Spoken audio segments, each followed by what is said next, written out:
Well guys, today, thanks to the recent release of the Intel 14th Gen CPUs, we are able to build a PC for 1000 euros that is not only extremely tiny, but will play games at 4K 120Hz pretty much, with a bit of overclocking. So I say we get straight into it and take a look at the components. Now the star of the show is probably gonna be this i9 12900K. Now, they are very easy to find nowadays for around 250 euros. So you can buy one.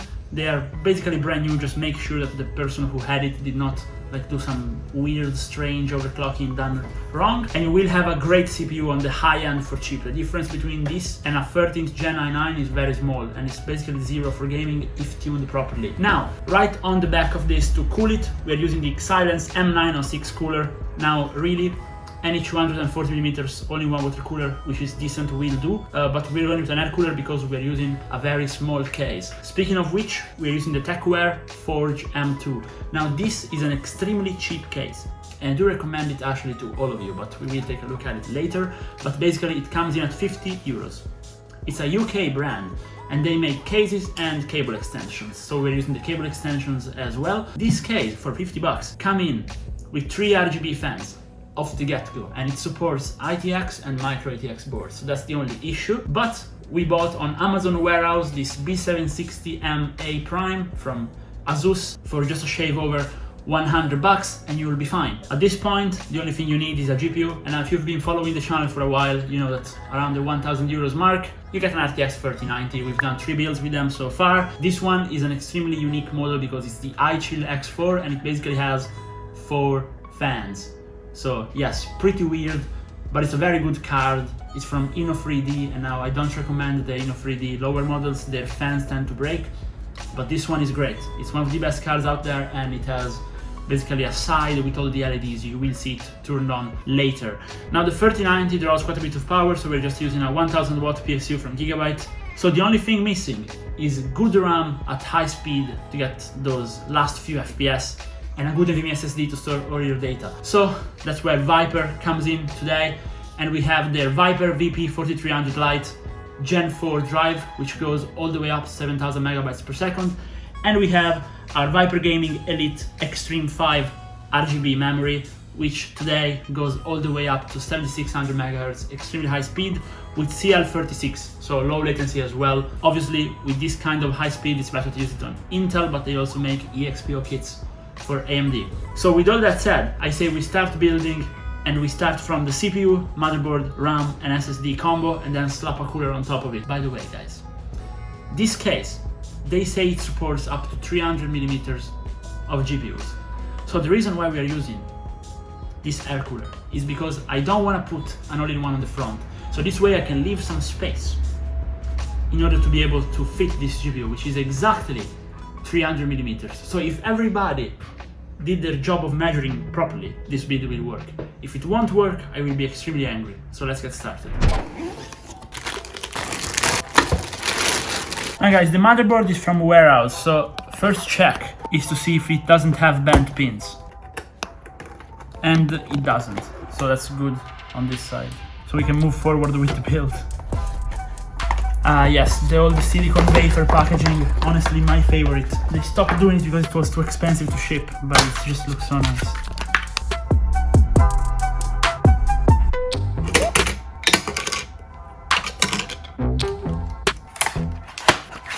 Now you tell me if this doesn't scream premium to you.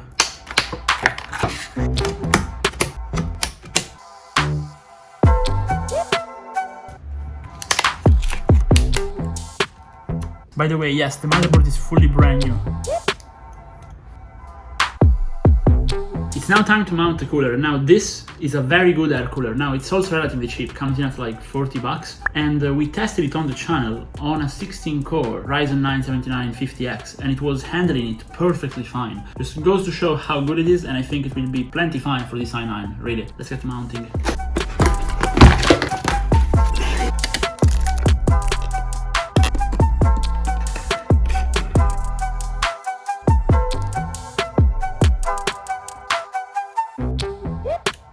Okay, now that we have everything ready, before putting all of this into the case, we have to test it out because the motherboard is from Amazon Warehouse and we're not 100% sure everything works. So let's set up a quick test bench and let's test it out.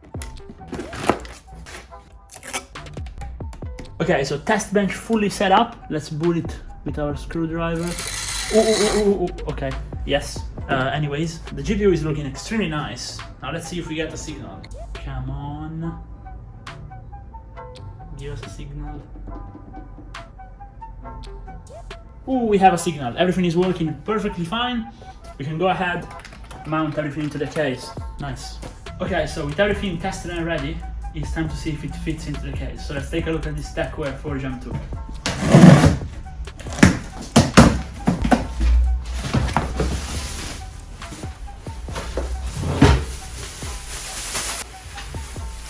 So as you can see, the case is actually premium. You open it, it's magnetic, just like this. And it is actually really small, but 3 pre-installed RGB fans.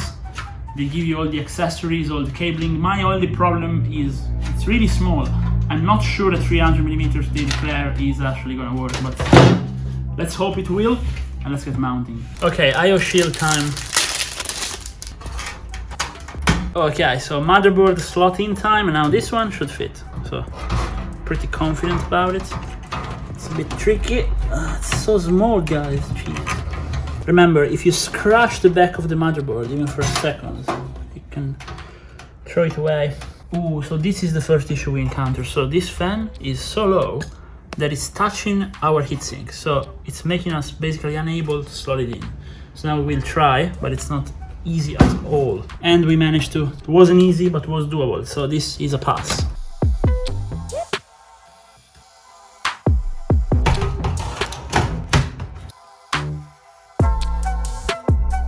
Okay, so probably the least fun part of it all, trying to make it fit, okay? So it's not gonna be easy at all, and I actually don't know if we will be able to, but I will try my best. I think the air cooler is gonna be the main issue, to be honest.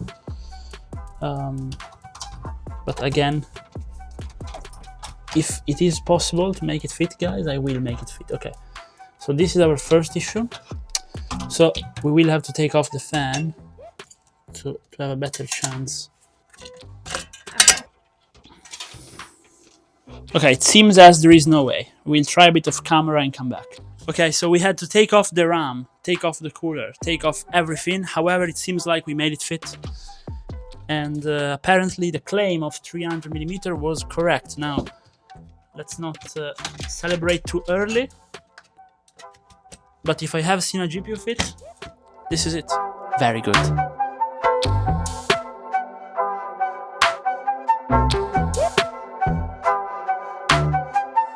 Okay, so at this point, GPU in, everything working correctly. It's just a matter of putting those cute extensions, and we will come back with the build finished.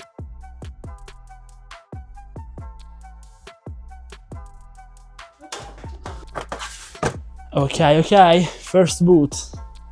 Ooh, does look kinda nice, not gonna lie. Let's see if we get a signal. Come on. Ah, yes, it's working. Time to install Windows 11, so let's get started. And now, with the build finished and tested, it's time to talk about it. First of all, I'm really happy that we were able to get everything working fine, especially putting the GPU in there wasn't easy at all. Again, there is a pretty viral short of mine in which I rage because I wasn't able to put a 3070 Ti in a build. But this time, it appears that both the manufacturer of the case, Tecware, and Inno3D for the GPU respected the listed specifics. And so it was possible, definitely not easy, but possible, to make everything fit. So I'm really happy about it. Please drop a like and a sub for me, guys. Come on, it was a big effort. I deserve some support. We actually had to go ahead and add 2 fans on top because the PC was actually a bit too noisy. So we used the noise blockers fan, pun intended, to fix the issue. And now we are able to output enough heat so that the PC is actually relatively quiet. Of course, being such a tiny PC and being fully air-cooled is not as quiet as some of the other builds we've done, like the ones that are fully water-cooled, or like the CPU has an all-in-one cooler and the GPU is the only thing in a huge chassis, obviously, but that's the price you pay to have such a tiny computer. And the crazy thing is the chassis is actually just around 50 bucks, so it's extremely cheap and it still manages to give you such a high performance. So I'm really happy about it. And the performance is actually insanely good. Now, just a little note. To be able to keep everything under wraps, you have to go into the BIOS and disable the multi-core enhancement for the i9. That's something you have to take a look at. For the Asus boards because they tend to overheat those i9s, so we have to tweak it properly.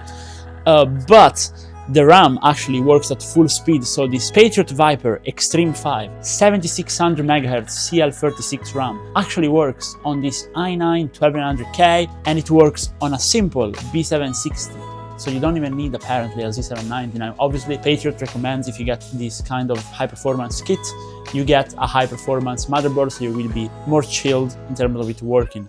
So yes, but it's working here today as well, and it does so with great performance. As you can see by the CPU-Z tests, CPU performs absolutely great, and same goes for the Firestrike. We were able to get very close to the 50K mark, which is what we aim for. The graphic cards, this Inno3D iChill X4 3090 with 4 fans, performs great. So I'm really happy about that one, and it does so again. It is slightly noisy, but again, very tiny case to be expected. Then Prime 95, again, CPU, we can control that easily temperature-wise. So at this point, it was time to game a bit. And now we were able to reach comfortably 240 FPS on Apex. This thing does over 300 frames per second in Fortnite, and even on Warzone we were able to keep over 200 frames per second consistently at 1080p, so I'm really happy about it. One thing as well is this build having this i9 with so many cores, so many threads. Basically, you're able to push extremely high FPS if you want to. So for example, if you want to play the new CS2 Counter-Strike, you can push insanely high frames on this thing.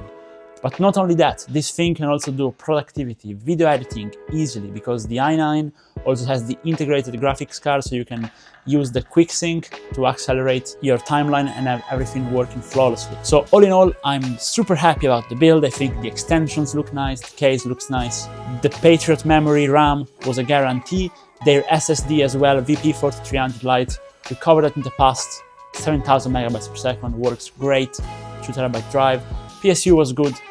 Definitely has a unique graphic card, but we made it fit. I'm 100% happy about it. So be sure to drop a like and a follow if you want to see more builds like this, and tell me if you would have changed anything or if you want me to cover something specific with the next one. See you in the next one, guys. Bye.